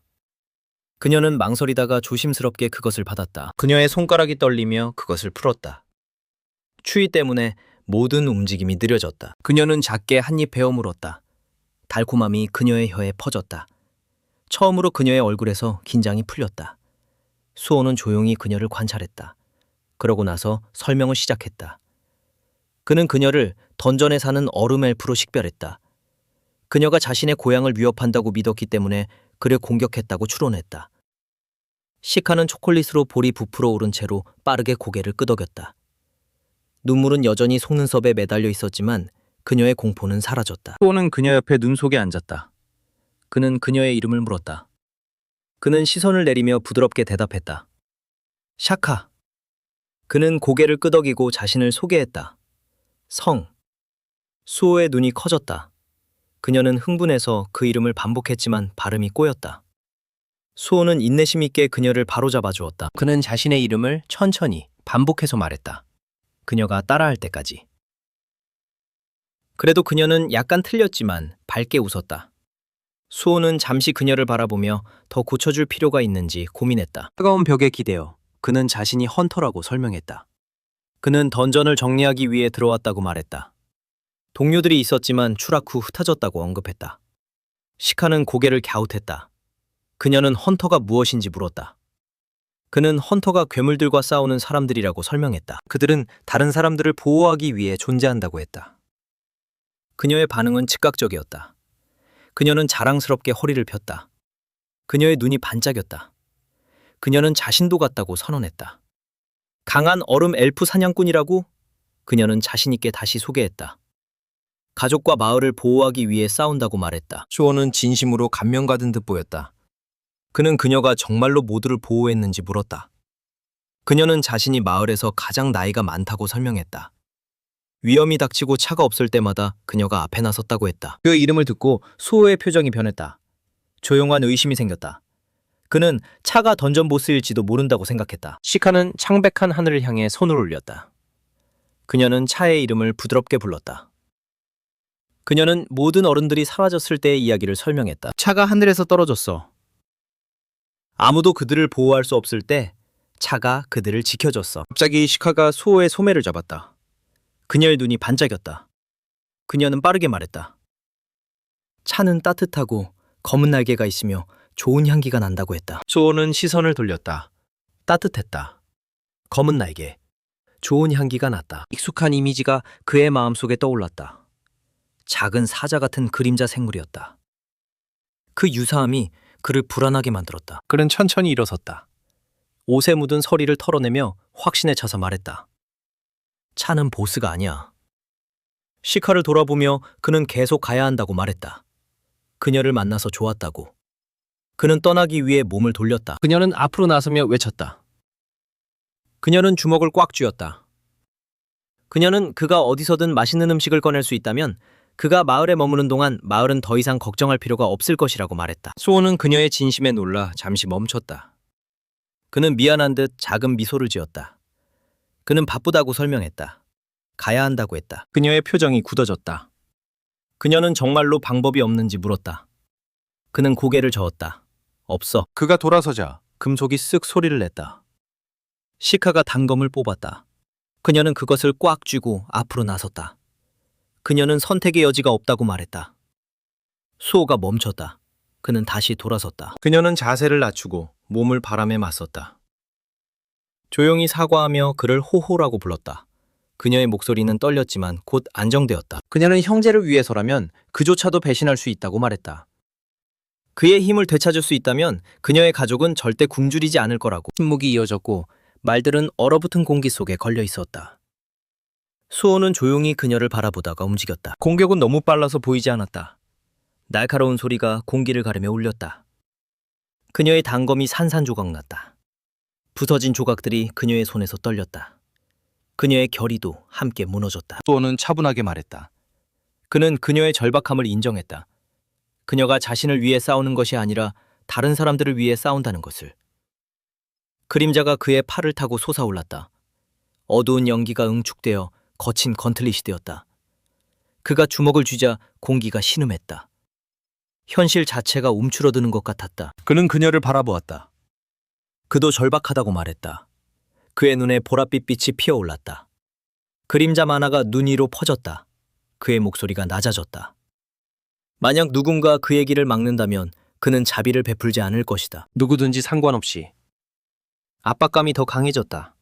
시카는 움찔했다. 그는 그녀에게 분명히 경고했다. 그를 막고 싶다면 준비가 되어 있어야 한다고. 그는 더 이상 말없이 자신의 인벤토리를 열었다. 상자들이 나타났다. 다시. 초콜릿 상자들이 작은 산처럼 쌓였다. 그가 말을 마치자 그녀에게 그것들을 가져가고 그를 지나가게 해달라고 말했다. 시카는 얼어붙은 채로 서 있었다. 그녀는 믿을 수 없다는 듯이 속삭였다. 수호는 이미 등을 돌렸다. 그는 하얀 광야 속으로 걸어갔다. 뒤돌아보지 않고 그는 사과했다.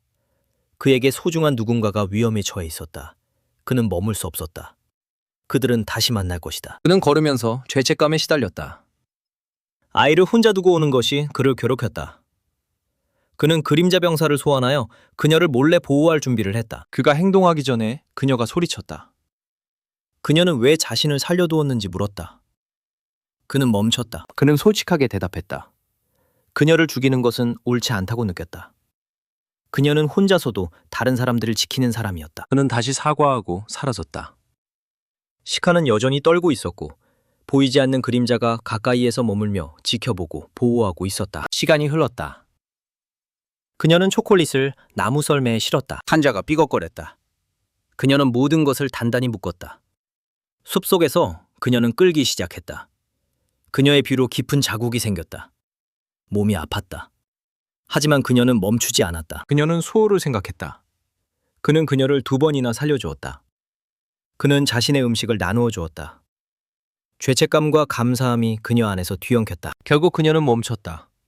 장갑을 낀 손을 바라보며 그는 차처럼 따뜻한 마음을 가졌다고 속삭였다. 그때 발소리가 들렸다. 느리고 차분하게. 그녀가 돌아섰다. 낯선 사람들이 나타났다. 그들의 중심에는 아르샤.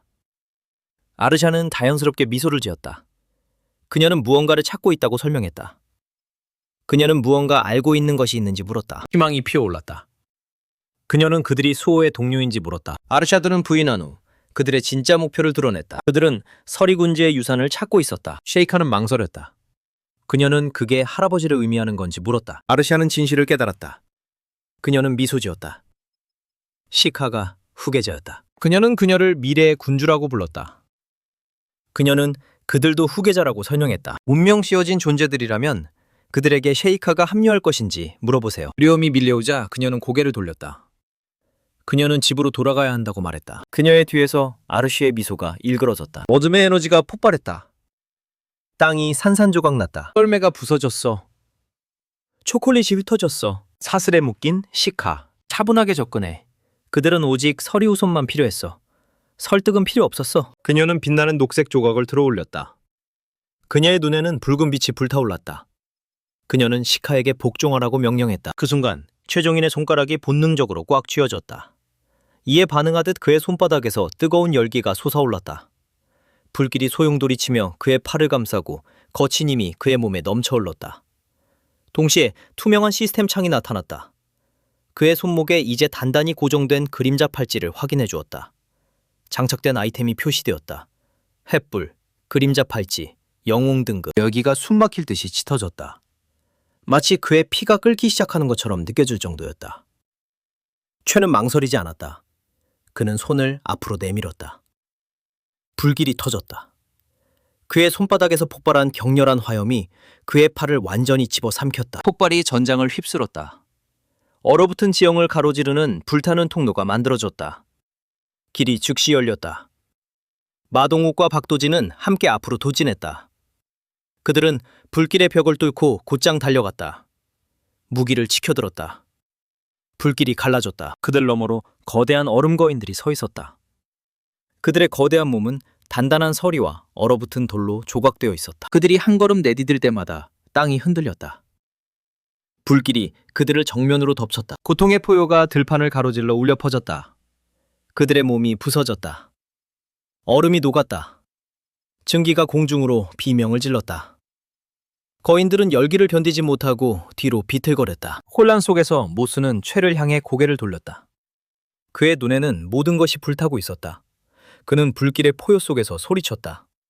반쯤 웃으며 최를 그들의 궁극적인 무기라고 칭찬했다. 그들의 존재가 거의 불필요해 보인다고 농담했다. 하지만 불길이 완전히 사라지기 전에 얼음 괴물이 말을 향해 덤벼들었다.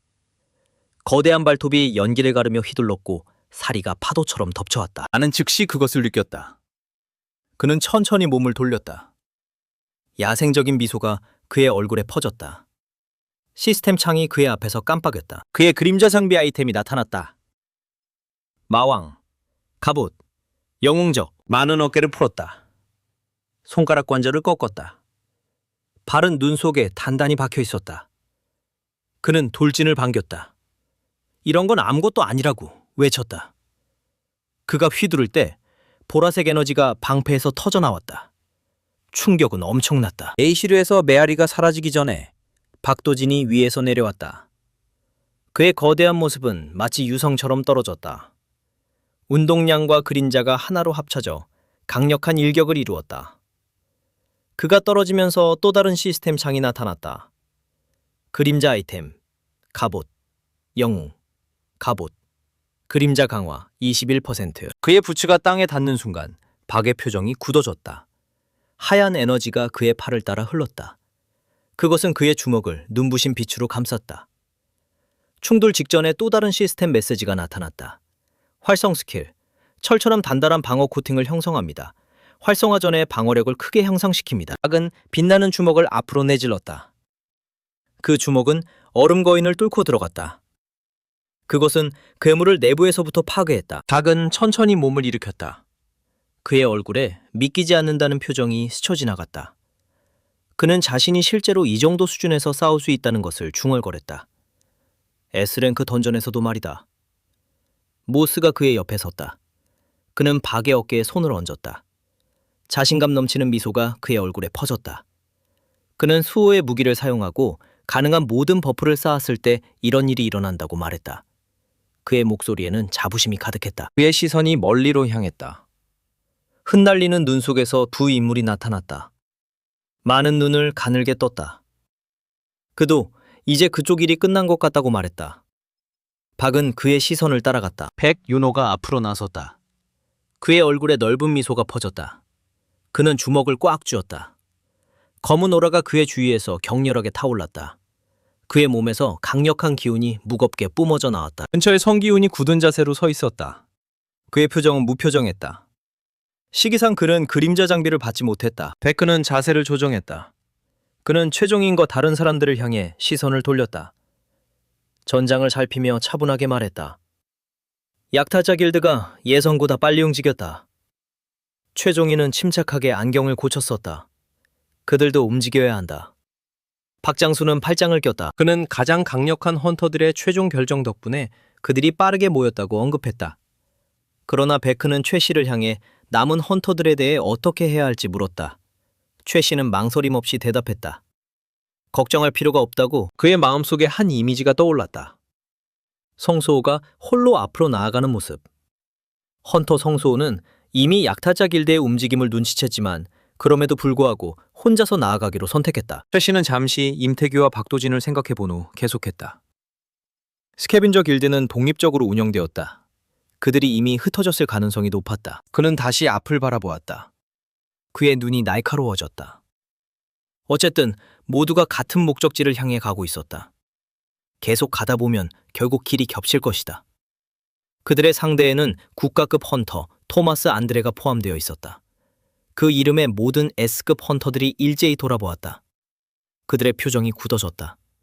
그들은 자신의 힘을 보여줄 것이다. 카메라가 앞으로 이동했다.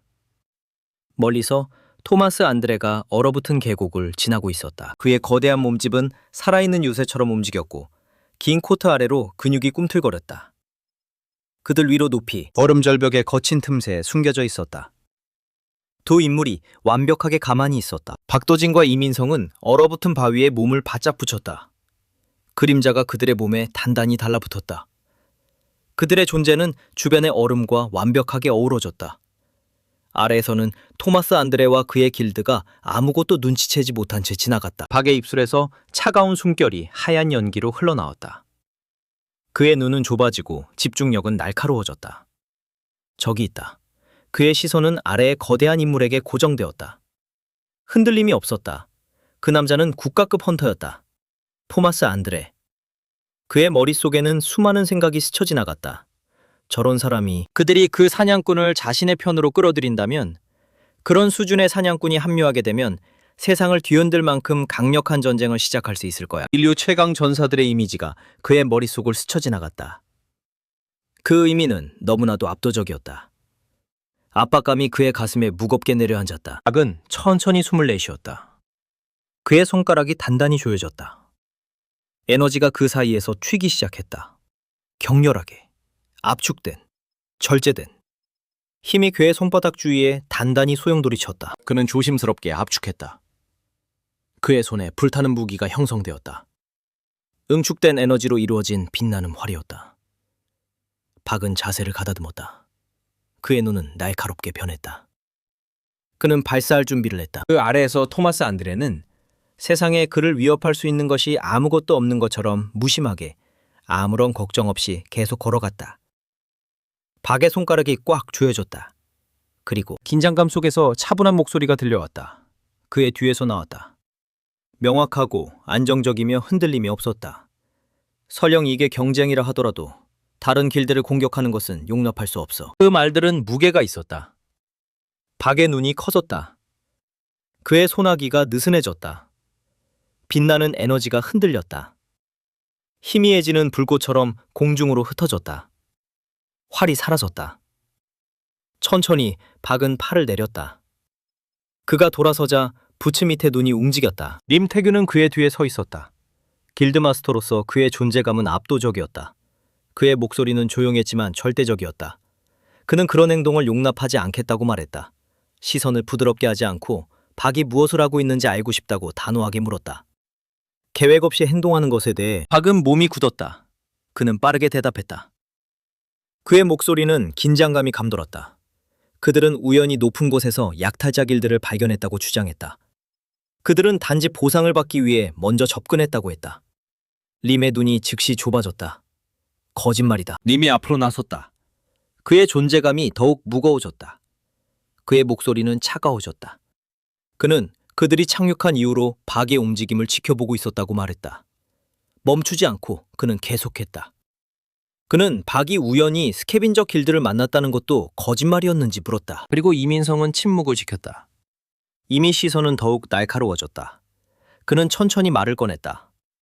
그들은 그들의 항공기를 파괴한 폭발을 언급했다. 그리고 잠시 멈췄다. 그 폭발은 능력형 헌터에 의해 발생한 것이었지, 그렇지 않나? 침묵이 그에게 대답했다. 박은 마침내 완전히 임을 향해 돌아섰다. 그의 눈이 좁아졌다. 그 안에서 날카로운 금빛이 번뜩였다. 그의 목소리가 낮아졌다. 그는 림이 이미 그들의 계획을 알아챘는지 물었다. 그리고 진실을 인정했다. 물론 알아챘겠지. 너 같은 사람이라면 놓칠 리가 없으니까. 희미한 숨이 그에게서 흘러나왔다. 그는 차이를 인정했다. 그것이 바로 레인저의 본능이었다. 누구보다도 날카로워. 그의 목소리가 굳어졌다. 그는 계속 말했다. 이민성에게도 마찬가지였다. 너희들이 침묵을 지켰다면 모든 것이 순조롭게 흘러갔을 것이다. 임태규의 눈이 커졌다. 충격이 그의 얼굴을 스쳤다. 그는 박이 무슨 뜻인지 알고 싶다고 요구했다. 이에 박은 손에 든 물체를 들어 올렸다. 그것은 별의 조각이었다. 황금빛이 눈 위에 찬란하게 반사되었다. 그의 옆에서 이의 오라가 폭발했다. 푸른 번개가 그의 몸 주위를 휘감았다. 그의 힘이 격렬하게 솟구쳤다. 박은 차분히 말했다. 림은 국가급 헌터는 아니었다. 그것은 안타까운 일이었다. 하지만 그는 여전히 S급이었다. 다음 순간 림은 활을 들어 올렸다. 그는 발사할 준비를 했지만 화살을 놓지 않았다. 날카로운 파열음이 공기를 가르며 울렸다. 눈 깜짝할 사이에 그는 림의 뒤에 나타났다. 그의 칼은 이미 뽑혀 있었다. 칼날은 위험할 정도로 가까이 떠 있었다. 매복이 시작되었다. 장면은 다시 얼어붙은 숲으로 돌아왔다. 눈이 조용히 공중을 떠다녔다. 부서진 나무들과 얼어붙은 땅 사이에서 아르샤는 빛나는 녹색 조각을 들어 올렸다. 근처에서 시카는 무력하게 매달려 있었다. 그녀의 몸은 아르샤의 거대한 진해 소환수에 감긴 형태에 단단히 묶여 있었다. 그 생물의 분절된 몸은 그녀를 살아있는 사슬처럼 감싸고 있었다. 그녀는 거의 움직일 수 없었다. 아르샤의 명령에 따라 진해 중 하나가 앞으로 미끄러졌다. 그 갑옷 같은 몸체가 얼어붙은 땅을 부드럽게 긁었다. 그것은 그녀에게 순종적으로 다가갔다. 그녀는 파편이 시카의 몸에 심어지면 더 이상의 대화는 필요 없을 것이라고 말했다. 희미하게 빛나는 크리스탈이 소환수의 기다리는 집게로 넘겨줬다. 피아는 팔짱을 낀 채 그녀 뒤에 서 있었다. 그녀는 감정 없이 지켜보았다. 그녀는 시카를 비웃으며 처음부터 따랐어야 했다고, 어리석다고 말했다. 생물의 소나기 안에서 시카는 떨고 있었다. 그녀의 숨은 고르지 못했다. 차가운 공기 속에서 숨을 쉴 때마다 폐가 타들어갔다. 두려움이 그녀의 눈에서 격렬하게 소용돌이쳤다. 그들이 하는 말은 전혀 이해되지 않았다. 그녀의 생각은 마을로, 그녀를 기다리는 어린 엘프들로 돌아갔다. 그녀는 그저 그들을 지키고 싶었다. 그녀는 조용히 도움을 간절히 빌었다. 또 다른 기억이 떠올랐다. 흐릿하고 아픈 할아버지의 얼굴. 그리고 현실로 돌아왔다. 진해의 거대한 그림자가 그녀를 삼켰다. 생물체는 빛나는 조각을 들어 올렸다. 그것은 그녀의 얼굴로 점점 더 가까이 다가왔다. 시카의 숨이 멎었다. 그녀는 눈을 꼭 감았다. 그녀는 이것을 원하지 않았다. 그러자 어둠이 폭발했다. 그녀의 그림자 밑에서 거대한 검은 손이 솟아올랐다. 그것은 응축된 어둠으로 완전히 형성되어 있었다. 압도적인 힘이 그 안에서 솟구쳤다. 그 손은 움직이던 지네를 붙잡았다. 저항은 없었다. 몸부림도 없었다. 소환된 존재는 즉시 부서졌다. 아르시아는 뒤로 비틀거리며 물러났다. 처음으로 그녀의 침착함이 무너졌다. 그녀의 말이 나오지 않았다. 쉐이카의 그림자에서 거대한 무언가가 솟아올랐다. 그림자로 뒤덮인 얼음 거인이 완전히 모습을 드러냈다. 어두운 에너지가 그 거대한 몸체에서 뚝뚝 떨어졌다. 한 손에는 여전히 파괴된 소환물의 잔해를 움켜쥐고 있었다. 그것은 쉐이카의 뒤에 자리 잡았다. 보호적이고 지배적이며 우뚝 솟아 있었다. 쉐이카는 믿을 수 없다는 듯 위를 올려다보았다. 그녀의 목소리는 깨달음이 닥쳐오자 떨렸다. 소환수, 호호의 힘. 아르샤의 눈이 좁아졌다. 진실이 드러났다. 그녀는 시카가 이미 그림자 에너지를 접촉했음을 깨달았다. 피아는 숨을 들이쉬었다. 그녀의 얼굴에 공포가 스쳤다. 그녀는 그림자의 기운이 올 것이라고 외쳤다. 수호가 도착할 것이라고. 아르시아는 눈 위에 흩어진 산산조각을 바라보며 턱을 꽉 물었다. 그녀의 목소리는 날카롭고 절제되었다.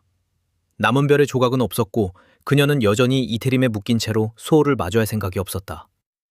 그녀의 아우라는 폭발했다. 뒤틀린 그림자들이 그녀의 몸 주위를 격렬하게 휘감았다.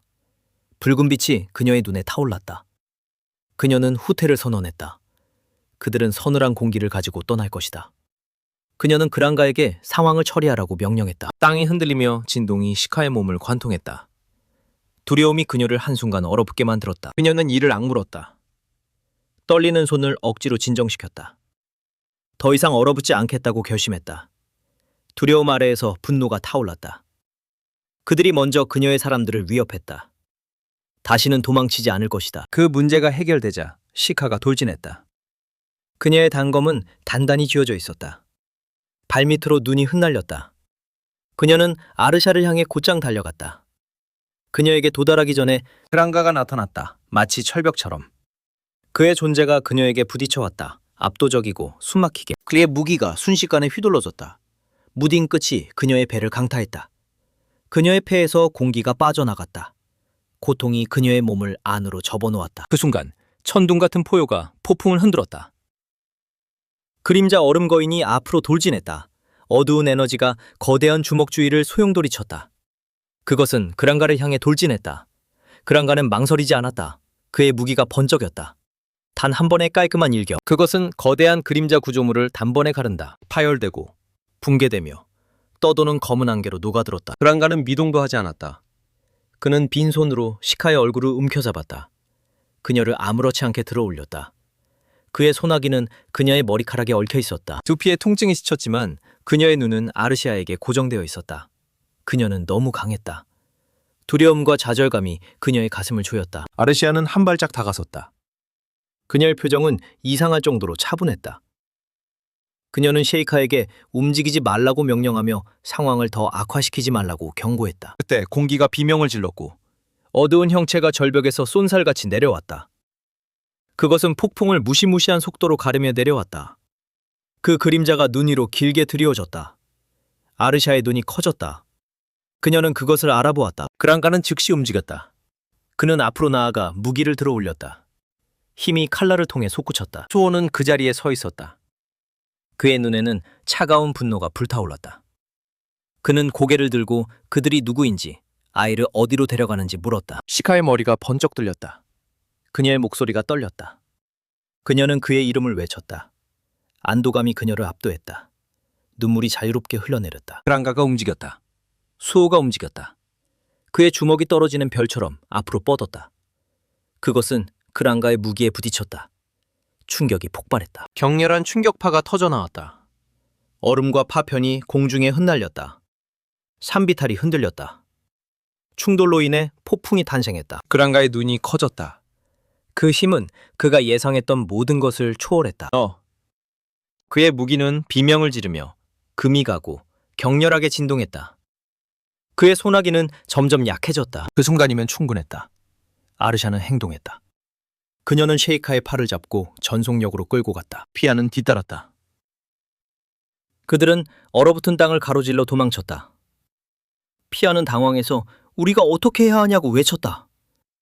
아르시아는 그녀에게 문을 준비하라고 명령했다. 즉시 앞쪽의 공간이 일그러졌다.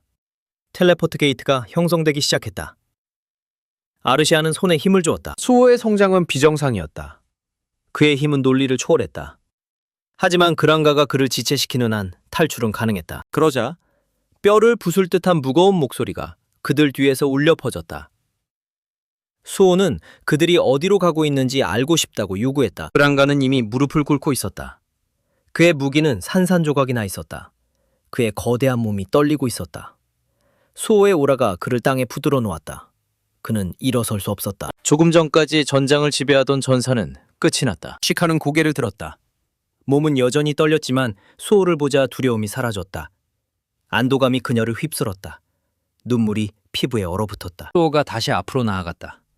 어둠이 몰려왔다. 그의 팔 주위에 그림자 건틀릿이 형성되었다. 빛나는 눈으로 아르샤를 응시하며 아이를 놓으라고 요구했다. 수호는 천천히 다가갔다. 어둠의 에너지가 그의 팔을 감쌌다. 그림자 건틀릿이 그의 강한 의지에 반응하며 깊고 불길한 소리를 내뿜었다. 얼어붙은 전장은 떨리는 듯했다. 그의 목소리는 폭풍을 가르며 울려 퍼졌다. 낮고 침착하고 절대적인 목소리였다. 그는 아이를 풀어주라고 명령했다. 근처에서 피아는 몸을 굳혔다. 그녀의 시선은 그랑가를 향했다. 그녀의 얼굴에 짜증이 스쳤다. 아르샤는 짜증이 나서 혀를 찼다. 상황을 살피며 그녀의 표정이 어두워졌다. 통제력이 점점 사라지고 있다는 것을 느낄 수 있었다. 그녀의 손에 잡힌 시카는 심하게 떨고 있었다. 눈에는 눈물이 가득 차올랐다. 아르샤는 망설임 없이 즉각 반응했다. 그녀에게 움직이지 말라고 명령했다. 시카가 반응하기도 전에 아르샤의 곤충 중 하나가 공격했다. 잠시 동안 고통이 번졌다가 사라졌다. 그녀의 힘이 빠져나갔다. 팔다리가 힘없이 늘어졌다. 시야가 흐려졌다. 그들 뒤에서 수호의 놀란 목소리가 들려왔다. 그는 그녀의 이름을 불렀다. 아르샤는 살짝 돌아보았다. 그녀의 입가에 희미하지만 의미심장한 미소가 떠올랐다. 그녀는 차분하게 그 소녀가 단지 잠들었을 뿐이라고 설명했다. 그 말은 수호에게 충격처럼 다가왔다. 이해가 닿았다. 그의 눈이 커졌다. 서서히 불신이 그의 표정을 채웠다. 그는 쉐이카가 진정으로 무엇인지 깨달았다. 서리군주의 후손, 고대 전쟁의 생존자. 아르샤는 눈 하나 깜빡이지 않고 그의 시선을 마주했다. 그녀는 그것을 확인했다. 그들은 단순한 생존자가 아니라 선택받은 후계자, 몰락한 군주의 의지를 계승한 후손들이었다. 수호는 날카롭게 숨을 들이마셨다. 그가 그것을 처리하기도 전에 힘이 폭발했다. 그랑가는 낮고 야생적인 으르렁거림을 내뱉었다. 그는 억지로 몸을 일으켰다. 그의 팔을 따라 혈관이 붉어졌다. 그의 거대한 몸에 에너지가 다시 넘쳐 흘렀다.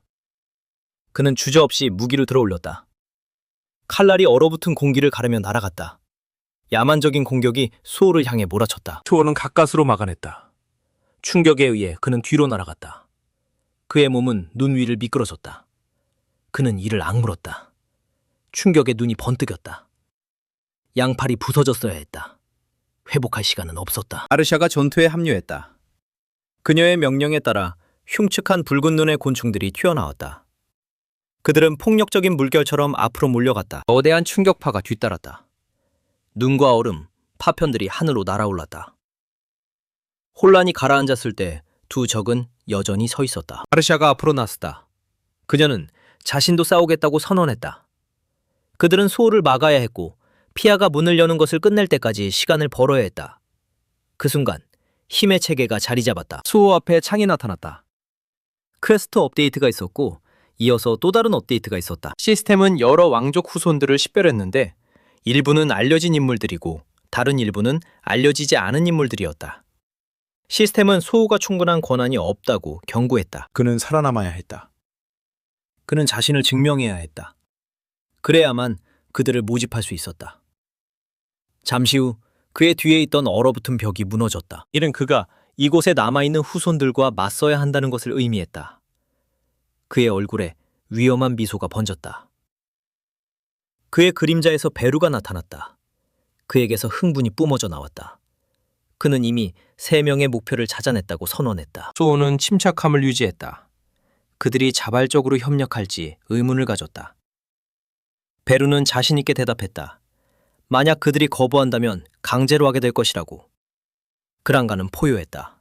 그는 다시 돌진했다. 그의 무기는 공기를 가르며 나아갔다. 수호는 그를 정면으로 맞섰다. 그의 움직임은 무자비하고 정확하며 치명적이었다. 빠른 연속 동작으로 그의 검은 그랑가의 몸을 가르며 지나갔다. 피가 눈 위로 뿜어져 나왔다. 그들 귀에서 아르샤가 변신했다. 어두운 지네 같은 팔다리가 그녀의 등에서 터져 나왔다. 그것들은 격렬하게 뒤틀렸다. 피에 굶주린 살아있는 무기들이 한 손짓에 움직였다. 그녀가 명령하자 무리들은 공격을 시작했다. 수호는 속도를 늦추지 않고 앞으로 나아갔다. 그림자들이 생명체들을 찢어 놓았다. 그는 전진하면서 그녀의 전투 스타일을 분석했다. 곤충들, 장거리 제어. 전문가. 아르시아는 그저 미소 지었다. 그러자 공간이 왜곡되면서 여러 개의 포털이 갑자기 열렸다. 곤충들이 사라졌다가 수호의 사각지대에 다시 나타났다. 그들은 모든 방향에서 공격했다. 수호는 팔짱을 끼고 몸을 단단히 지탱했다. 그 사건의 충격은 너무 강력해서 몸이 흔들렸다. 한 번의 공격이 뚫렸다. 고통이 밀려왔다. 그는 이를 악물었다. 아르샤가 피아를 칭찬했다. 피아는 부드럽게 웃었다. 수호는 이해했다. 그게 그녀의 능력이었다. 공간 지원. 그가 적응하기도 전에 압박이 다시 몰려왔다. 그랑가는 다시 일어섰다. 쓰러지기를 거부하며. 그의 아우라는 다시 회복되었다. 순전히 의지로. 수호는 둘러싸여 막혀 있었다. 모든 면에서 그의 마음속에는 단 하나의 생각이 메아리쳤다. 샤카를 구하는 건 쉽지 않을 거야. 그렇다면 소리가 그에게 닿았다. 젊은 군주여. 수호는 얼어붙었다. 알아차림이 왔다. 에셀. 망설일 시간이 없었다. 그는 계속 싸웠다. 그녀의 목소리가 돌아왔다. 그녀는 그에게 자신과 그레이를 풀어달라고 촉구했다. 그들은 도울 수 있었다. 수호는 저항했다. 그들은 충분히 강하지 않았지만 에셀은 그와 동료로서 함께 싸우고 싶다고 주장했다. 그랑가의 무게가 더 강하게 눌렀다. 그 순간 수호는 그림자 열쇠를 발동했다. 어둠이 공간을 찢었다. 뒤돌아보지 않고 그는 무리하지 말라고 경고했다. 에셀과 그레이가 나타났다. 그들은 즉시 앞으로 돌진하며 그랑가를 지나쳐 아르샤를 향해 곧장 달려갔다. 그랑가는 너무 늦게 깨달았다. 그들은 그를 우회했다. 에셀은 미소를 지었다. 그들의 순간이 왔다. 아르샤는 손을 들었다. 그녀는 그들의 유대를 인정했다. 그림자와 연결된 후손들. 그녀는 그들 또한 자신의 것으로 만들기로 결심했다. 땅이 폭발했다. 거대한 지네들이 솟아올랐다. 에셀과 그레이는 가까스로 탈출했다. 수호가 그랑가와 맞붙었을 때 그는 조심하라고 외쳤다. 에펠은 자신 있게 대답했다. 그녀는 한 번의 깔끔한 공격으로 곤충을 베어냈다. 이해가 되었다. 이것이 수호가 마주한 적들의 수준이었다. 그녀는 그가 왜 그들을 뒤로 물러나게 했는지 기억했다. 그들을 보호하기 위해서 힘의 차이 때문이었다. 그녀의 결심은 단단해졌다. 힘이 폭발했다. 붉은 에너지가 밖으로 뿜어져 나왔다. 그녀의 길을 가로막는 모든 곤충이 파괴되었다. 그녀의 머리카락이 순백으로 변했다. 그녀의 각성이 완성되었다. 그녀의 에너지가 그레이와 합쳐졌다. 그들의 유대가 활성화되었다. 악마의 존재가 형성되었다. 그녀는 자신의 스킬 데몬 스트라이크 크림슨을 발동했다. 칼날들이 전장을 휩쓸었다. 그들의 길을 가로막는 모든 것이 산산조각 났다. 아르샤를 간신히 비켜간 공격 하나가 그녀의 얼굴을 스치듯 지나갔다. 에셀은 그 틈을 보았다. 그녀는 뛰어들었다. 모든 힘을 집중하여. 그녀가 공격했다. 아르샤가 즉시 막아냈다. 그들의 충돌이 폭발했다. 전장이 흔들렸다. 다음 순간 에셀은 그녀의 야수 소유를 해제했다. 그레이스는 몸에서 분리되었다. 주저하지 않고 그는 앞으로 나아갔다. 그림자처럼 그는 아르샤를 곧장 지나 질주했다. 그의 목표는 분명했다. 피아. 피아는 그레이가 자신에게 돌진하자 얼어붙었다. 그녀의 생각은 흩어졌다. 공포가 그녀의 가슴 속에서 치솟았다. 그녀는 방어적으로 팔을 들었다. 그녀의 목소리는 떨렸고 그녀는 자신이 싸우는 사람이 아니라고 외쳤다. 그레이는 한 번도 공격하지 않고 그녀를 지나쳤다. 그는 얼어붙은 땅에서 시카를 들어 올렸다. 속도를 늦추지 않고 그녀와 함께 사라졌다. 피아는 얼어붙은 채 서 있었다. 그녀의 머릿속은 하얗게 비어버렸다. 에셀은 시카가 안전하게 보호된 것을 보자마자 얼굴에 안도의 표정이 스쳤다. 그녀의 입가에는 밝은 미소가 번졌다. 그녀의 눈에는 자부심이 가득했다. 그녀는 그레이의 완벽한 타이밍을 칭찬했다. 한순간도 지체하지 않고 그녀는 목소리를 높였다. 그녀의 말이 전장에 뚜렷하게 울려 퍼졌다. 그녀는 아이가 구출되었다고 알렸다. 그랑가와의 전투에 몰두하고 있는 중에도 수호는 그녀의 말을 들었다. 싸움이 시작된 이후 처음으로 그의 표정이 부드러워졌다. 강철과 힘이 여전히 그의 주위에서 격렬하게 충돌하고 있었지만 그의 눈에는 자부심이 번득였다. 리듬을 잃지 않고 그는 말했다. 그들의 유대 기술의 숙련도를 인정했다. 그들의 완벽한 통제를 칭찬했다. 그는 솔직하게 감탄을 표했다. 그 두 사람이 대단하다고 선언했다. 아르샤의 표정이 일그러졌다. 그녀의 얼굴에 짜증이 번졌다. 그녀는 그의 말을 경멸스럽게 반복했다.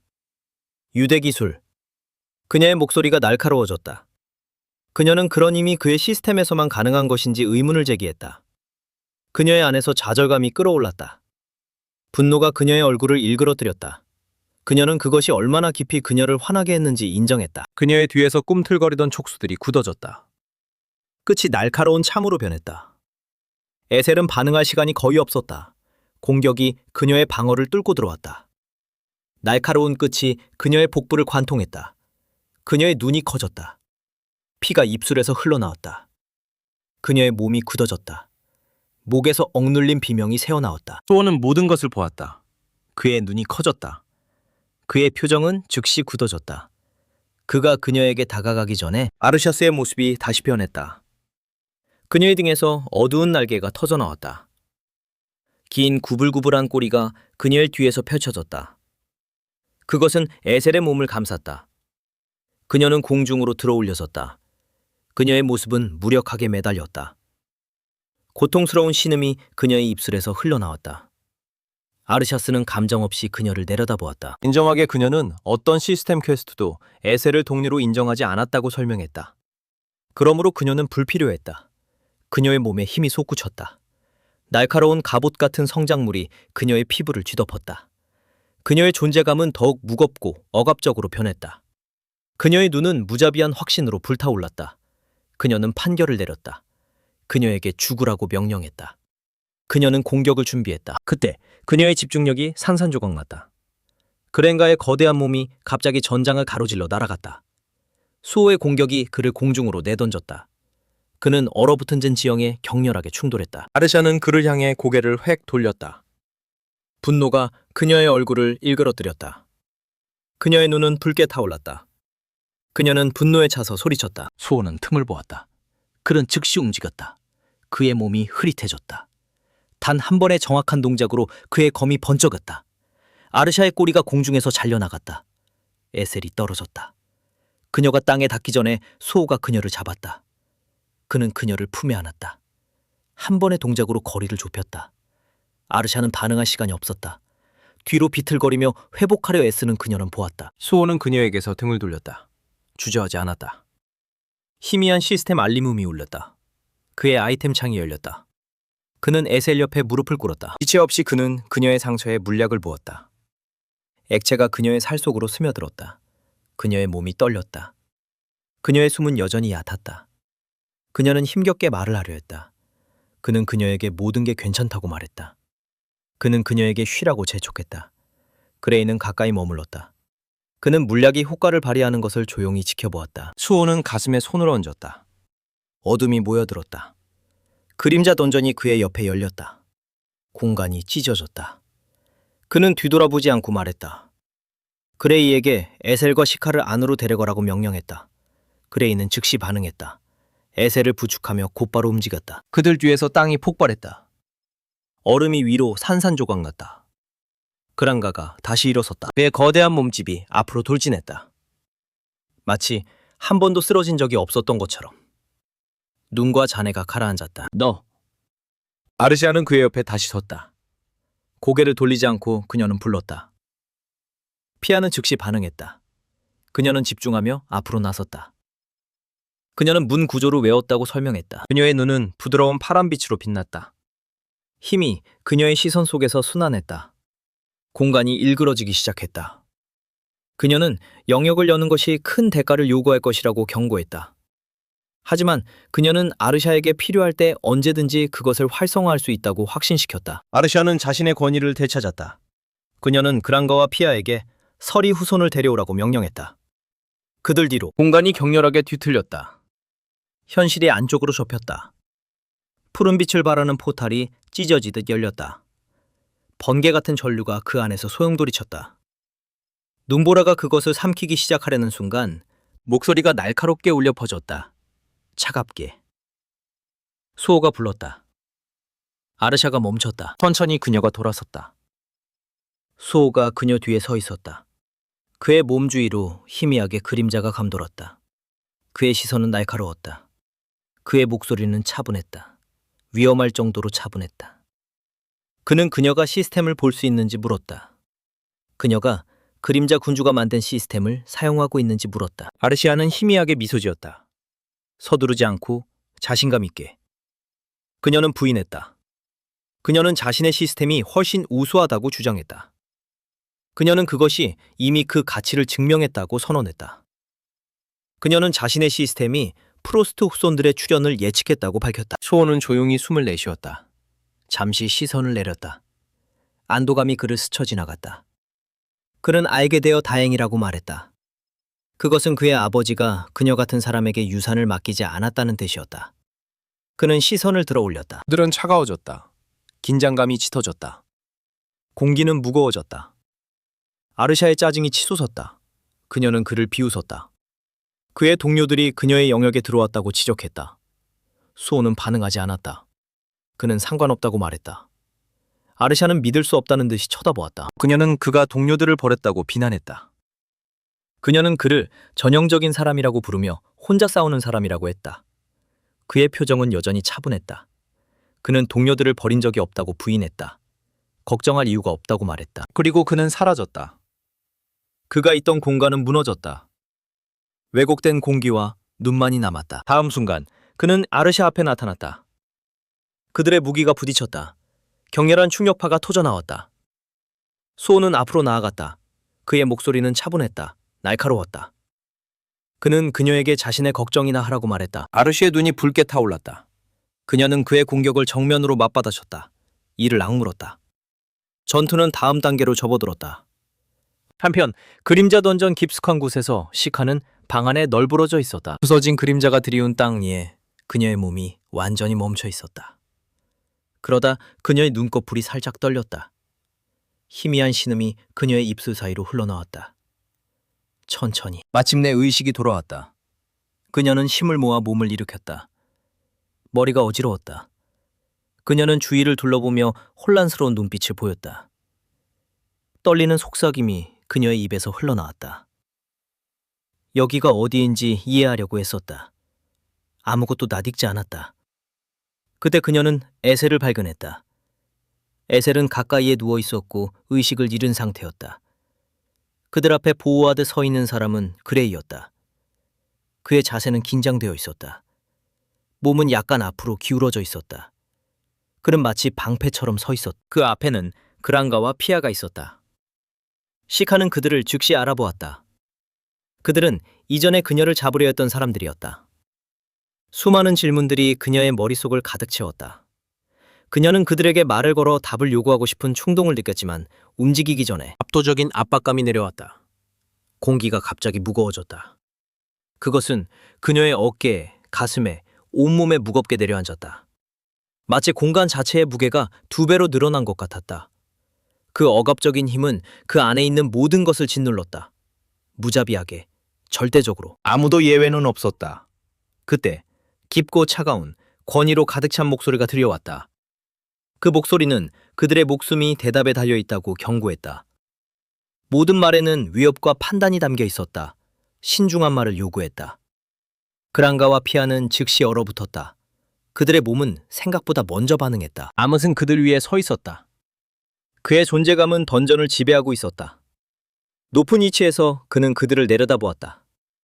그의 몸에서 힘이 뿜어져 나왔다. 그의 목소리는 그림자 속에서 울려 퍼졌다. 너. 그는 그들이 에셀의 상태에 책임이 있는지 알고 싶어 했다. 그란과와 피아는 천천히 고개를 들었다. 그들의 표정이 굳어졌다. 두려움이 그들의 눈에 스쳤다. 그의 말이 끝나자마자 아흐메트의 분노가 폭발했다. 그의 분노는 더 이상 억제할 수 없었다. 그는 옆에 있는 구조물에 손을 3개 내리쳤다. 추격으로 던전이 흔들렸다. 돌들이 즉시 산산조각 났다. 파편들이 비처럼 쏟아졌다. 던전은 그의 분노에 떨었다. 그리고 대결은 이제 막 시작되었다. 에피소드는 여기서 끝납니다. 이렇게 해서 60장이 마무리됩니다. 솔로 레벨링 라그나로크 시리즈의 68화. 너 당신. 시청해주셔서 정말 감사합니다. 여러분의 응원에 진심으로 감사드립니다. 아직 구독하지 않으셨다면 구독을 고려해주세요. 다시 한번 감사드리며 다음 영상에서 뵙겠습니다.